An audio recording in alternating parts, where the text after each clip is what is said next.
Hello, everyone. Thank you for tuning in. My name is Sergey, and I'm the founder of Commute Data.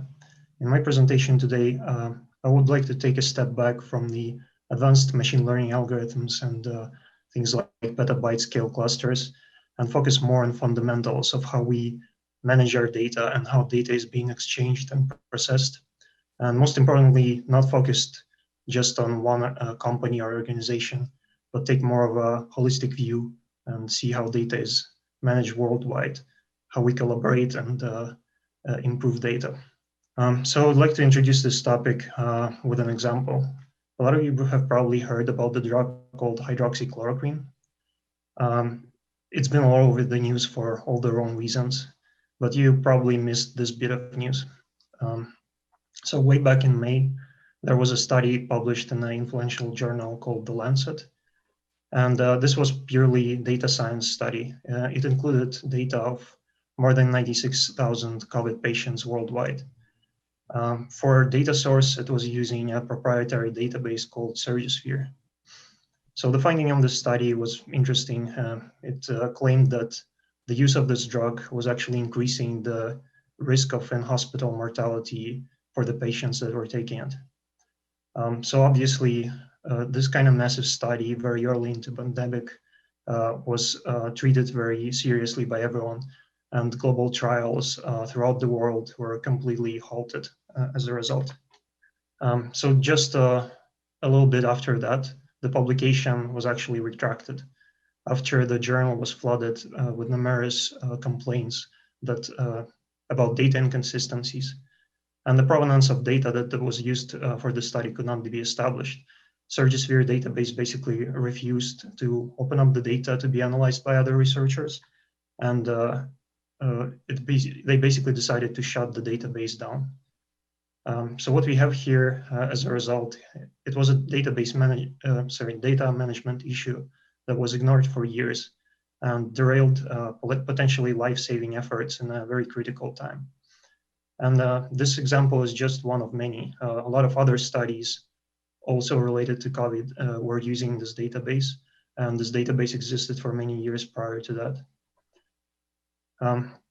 So what we have here, the reproducibility, the guarantee of reproducibility was violated. Reproducibility is the foundation of the scientific method, but if you look at the results of this survey, published way back in 2016 by the Nature magazine, 90% out of 1,500 researchers said that there is a reproducibility crisis in the field.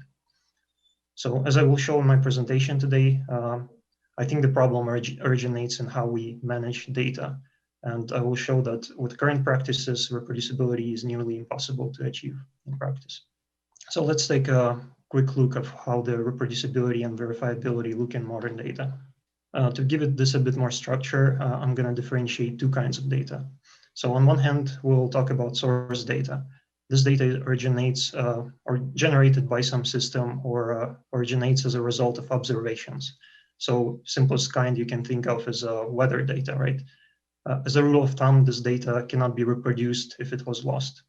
So publishers in this case have full authority over this data and are responsible for its validity. On another hand, derivative data is data that is produced by some other data through some transformations. So this encompasses all the aggregates, summaries, even the learned machine learning models, I think are part of this category. So this data usually can be reconstructed as if it was lost, if we still know the transformations that were applied. So what validity in this case depends on both the source data that it was used and the quality of those transformations. What's our expectations when dealing with the source data? I think it can be actually summarized in just one sentence. Two unrelated parties at different times should be able to access the same data and validate that this data comes unaltered from the trusted source. So in technical terms, this means stable references and also a validation mechanism. So you can think of something like checksums or digital signatures. In reality, however, a lot of data publishers these days are still publishing datasets in non-temporal formats. So this is extremely prevalent in GIS data publishers, which currently provide, most of them currently provide just the current state of the domain.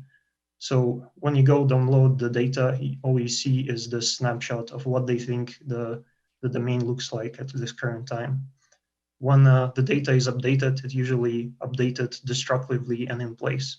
So what we have here is a constant loss of history. So we cannot even begin to talk about stable references because even the history is being lost. Temporal data sets, on the other hand, are better because so they store the events and observations, and typically they're append only. But they are still, those publishers are still doing the in-place updates. So the new data replaces the old one. So the same URL will yield you different data. So again, due to this and some other more technical problems, stable reference are nearly impossible to achieve. For derivative data, my expectations would be following. Repeating a transformation step produces same results as the original. And the reciprocal of that is that if you have the data, you should be able to verify that declared transformations were in fact truthful and that there was no accidental or malicious alterations made to the data. So this means transparency, knowing which transformations were applied. And this means determinism. Redoing those transformations yields the same result. In reality, however, reproducibility is a very manual process, and it currently is a burden on shoulders of data scientists and achieved through the various workflows and compliance routines. If you were to try to implement the reproducibility in your project, you would have to start with stable references to source data, which, as we talked, very hard to achieve. You would also need to create reproducible environments. So versioning your code, versioning all the libraries that you're using and their transitive dependencies, all the frameworks in use, and ideally going down to the level of operating systems and hardware. You would also need to make your project self-contained. So this means no external API calls. If your project is using something like Google API for geolocation, for example, you cannot rely on them not changing this API and returning different data like the next day after you finished with the project, or shutting down that API altogether, compromising and leaving your project stranded and non-reproducible. So what I'm getting here at is that when time is pressing, reproducibility goes out of the window because how hard it is to achieve. So here are some examples, right? I see more and more prevalent, more popular for people to share data sets on platforms like Kaggle and GitHub. So the idea here is that a person goes to a trusted data publisher, they download the data, they see that a lot of the data is probably not very clean. So they clean it up, repackage it into a more usable format, and they share it with other people on Kaggle or GitHub. So the goal here is to collaborate on data cleaning worldwide, but reality is that nobody will use this data set in a serious project because they have no facilities to verify that there was no malicious or accidental alterations made to this data. So data cannot be trusted. Same goes for data hubs and portals, which have a noble goal of improving the discoverability and breaking down silos. But in fact, they just re-upload the publisher data without this mechanism of establishing the validity. Therefore, most of these hubs end up more like data graveyards. So copy inversion approach is how enterprise data science deals with the problem of reproducibility in source data. So this involves a person from a company fetching the data from a trusted publisher, slapping a version on it, and re-uploading it to some persistent storage where it will never be changed, so something like S3. But this, of course, works within only the enterprise bubble. This approach cannot work when data needs to be exchanged between different parties. So in summary, I think we're mismanaging data in the most fundamental way, and collaboration on data is currently impossible. We're constantly losing the forward progress because every data science project wants to begin with a trusted data from a publisher, but it produces the data that cannot be trusted. And I think we reached the limit of workflows a long time ago, and we need a technical solution. So is there a better way? This is what we set out to find out and decided to design a new kind of data supply chain that would be built with reproducibility and verifiability at its core, and some other traits like low latency of propagating data through the system, complete provenance, something that would encourage data reuse and collaboration. So the result of it is called Open Data Fabric. And this is the project that we recently open sourced, and this is the first time I'm presenting about it in public. Open Data Fabric is a protocol specification. So you can go into GitHub and see the protocol spec for yourself. This protocol specifies how to reliably exchange data between parties and transform it along the way. To summarize it in one sentence, I would call it the world's first peer-to-peer data pipeline. So before I talk about details of Open Data Fabric, I need to clarify what we mean by data here. We decided that we cannot build this system for data as this term is currently used, because it's very wide and it's very broad and all-encompassing, and usually brings all the negative properties of data that we would like to avoid. So what we decided is to narrow down the definition of what data means in ODF. So here are the steps that we took to do this. So first of all, we say that there is no such thing as current state. So current state is this infinitely small time interval. And I find it quite interesting that a lot of software engineering, like OLTP and OLAP systems are focusing on this infinitely small time interval.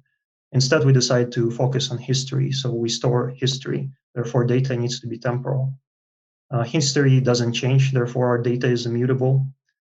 Future decision-making relies on history. So the more history we preserve, the better decision-making we can have in future. So data must have infinite retention. Also, time is relative, and especially in data systems, it takes time to propagate data through many steps. And there is a delay to propagation. So we used bitemporality to reflect that. So overall, our data model looks as following. A dataset is potentially infinite stream of events and observations, and every event has two timestamps associated with it. Event time, which is the time when this event occurred in the outside world, and system time, when this event was first observed by the system. Because system time is monotonically increasing, all you need to do to get a stable reference is to just decide on this rightmost bound of system time. So this one timestamp already completely achieves the goal of stable references.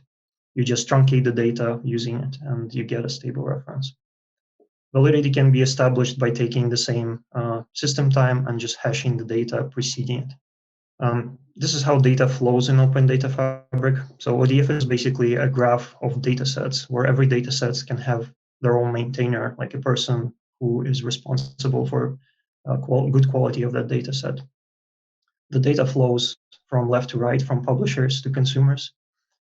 On the publisher side, if the publisher is ODF compliant, meaning that they provide they comply with our data model and all the qualities that we like to achieve from the source data, that means that ODF can extend to them and simply use data from their so-called root datasets. So this is where we store source data. And all the derivative datasets for derivative data can be built directly from that data. If publishers is non-compliant, that means 100% of publishers right at the moment, we can employ different change data capture techniques to retroactively give the data the properties that we need to look for. So to keep this more grounded, this is how would you define a dataset in ODF. So it's just a YAML file, and for root dataset here, we're specifying the URL of external data publisher, in this case, Vancouver Open Data Portal, of where the data will be fetched, how to parse it, and most importantly, as we pull the data over and over, how to merge the data we already saw with data that is appearing in that dataset. On the derivative dataset side, all you specify is input dataset IDs and some transformation. In this case, we have an SQL query that does a join over these two datasets. So one important pillar of the ODF is that our metadata itself is temporal as well. So here you can see the transformation between dataset A and dataset B and the metadata related to both. The most common metadata event is, of course, that data has been added into the dataset. So we have those on both sides. But here, as you can see, in the middle of dataset A's lifetime, there was a schema change event. So this is what we call lifecycle metadata events, some important things that can affect schema or how the query is executed. These lifecycle events are chained together between metadata of derivative and the root datasets. So here the maintainer of dataset B has a chance to react to the schema change in dataset A. So this is something that enables us to accommodate the data set evolution over time. So without it, if we did not support it, you would have to reconstruct the entire graph over and over when the schema change occurs in a root dataset. This is also a key enabler of reproducibility and verifiability. And as you will see further, it gives some great properties for data sharing. And what we're currently working on is achieving the fine-grained provenance using this metadata model. So what we're aiming for is being able to take any data cell in derivative data set and say exactly where it came from, what was its ultimate source, and which transformations were applied. So something you don't see in any of the enterprise pipelines today. Under the hood, this is how metadata chain looks like. So it's very blockchain-like. So a lot of blocks combined, chained together. Blocks are individually cryptographically secured, and they're also cryptographically linked to the data that associates with them. This format is very extensible. So in the future, we see extending it to semantics, ontology, governance, and licensing, all the security concerns. So the idea here is, again, taking all the workflows and compliance routines that are currently very manual and codifying them. So removing the burden from the person of maintaining it. This is how dataset looks on disk. It's very Git-like in its structure. So every metadata block is its individual file. We have references, pointers to these blocks. There's a checkpoints that we're going to talk about later. And the data is stored in individual part files in Parquet format. So no surprises here. A lot of time we were thinking how to describe the transformations in derivative datasets. And the conclusion we arrived at is that batch processing is simply unfit for purpose. So if you look at the picture on the right here, imagine that you're joining two living datasets. So the data is being periodically still added to those datasets. And if dataset B is updated on a cadence of once a year, and that dataset A is updated on a cadence once a day, you would need to accommodate for all these temporal differences in your batch transformation code. So this would be extremely error-prone, especially with the more complex scenarios like backfills and out-of-order arrivals and corrections. So basically, the batch transformations, how they deal with these problems is by simply ignoring them. So they wait it out until temporal problems disappear. So they rely on the simplicity of non-temporal data instead of facing problems. If you were write out this batch transformations, it would be extremely error-prone and it would be impossible to audit. So what's the use of having transparency and knowing what transformation took place if it's so complex that you cannot understand it? So this is where we looked at stream processing. Stream processing is essentially designed for the temporal data problems. So we have things like event time processing, which is basically the bitemporality I described earlier. Other great mechanisms like watermarks, windowing, and different kinds of joins. There's this misconception that stream processing is only useful for near real-time processing when data arrives live from like mobile devices. But I think it's not correct. We actually found it very useful even for data sets that are being updated on a cadence like once a year. So we decided to make the stream processing our primary transformation method.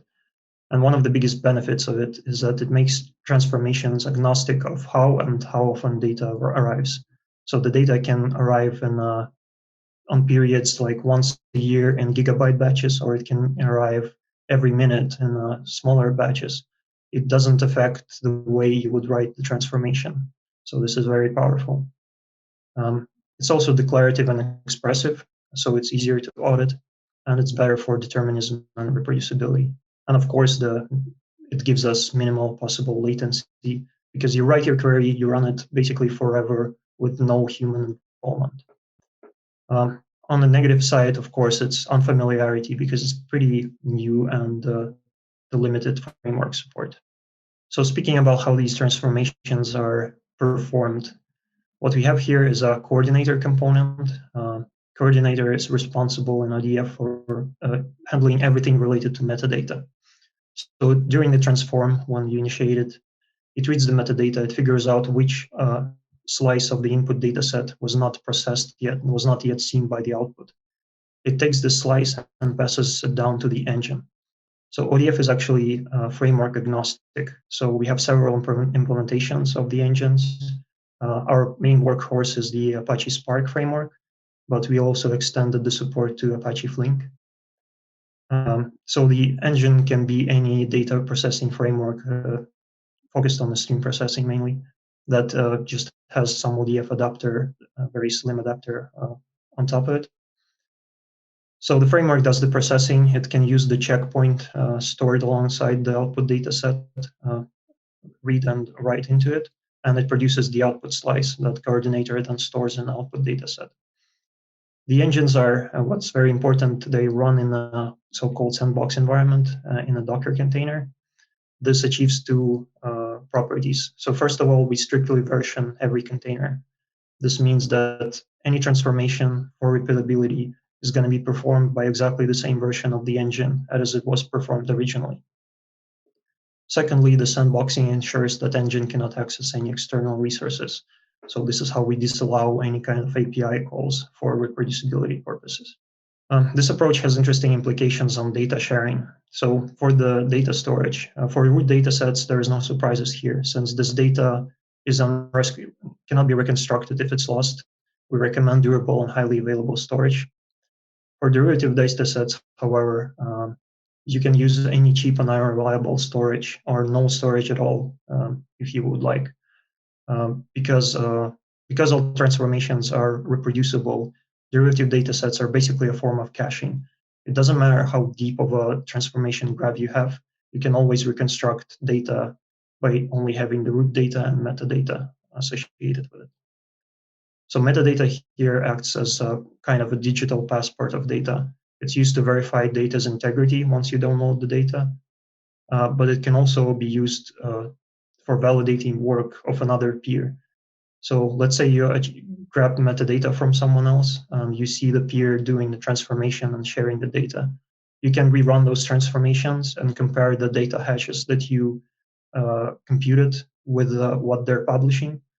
And you can spot, by doing this, you can spot malicious activity. So a publisher that incorrectly declares the transformation that they performed or tries to spoof the data. So now I'm going to talk about CMU-CLI. CMU-CLI is actually the tool where Open Data Fabric originated from. So in ODF terms, this is a coordinator component. It's just a single binary app written in Rust that handles tasks like ingesting the data, transforming, and sharing it.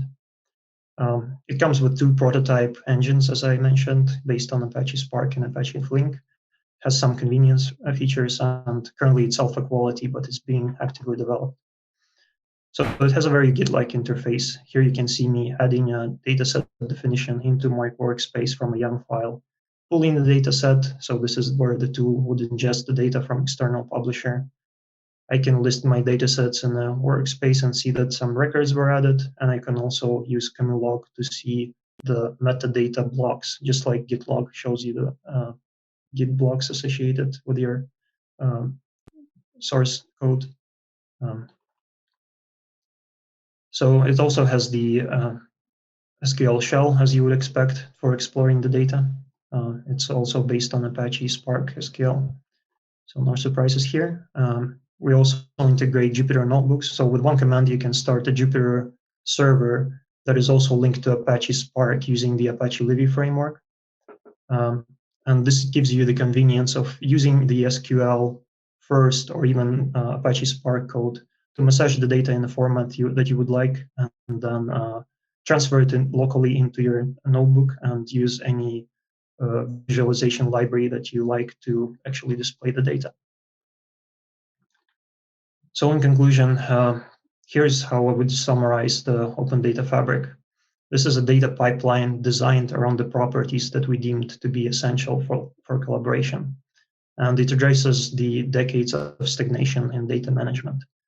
It admittedly runs a much stricter model, so preventing you from doing any sort of API calls and black box transformations. So it requires a bit of a mindset shift in how we define what data is and how we treat this data. It also encourages embracing temporal problems head on instead of trying to avoid them. So overall, I think this strict model is definitely pays off if you look at the properties that this framework gives you.